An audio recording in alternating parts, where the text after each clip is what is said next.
একসময় কাফেররা যুক্তি করছিল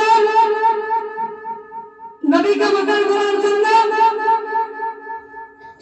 কাফেররা বলেছিল যে নবীকে দেখতে পারবে এই মক্কার সুন্দর মেয়েকে ডুব হবে।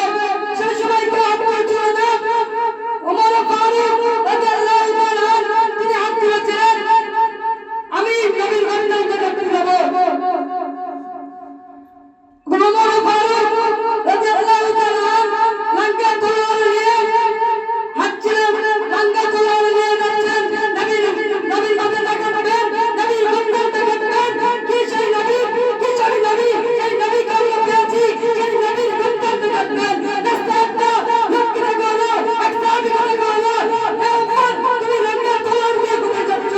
ওমর বলল আমি নবীর গন্ডাল দেখাতে যাচ্ছি, নবীর মাথা দেখাতে যাচ্ছি। সেই সময় সাহাবীরা বলেছিল, হে ওমর তোমার বোনাই ইসলাম গ্রহণ করেছে,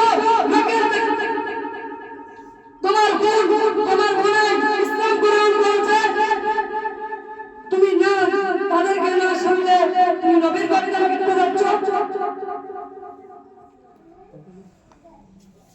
এবং ওমর ফারুক আরেকটা আগুনের নাম পিছনের দিকে চলে আসলেন, নবীর বাড়ি আসলেন, এসে দরজায়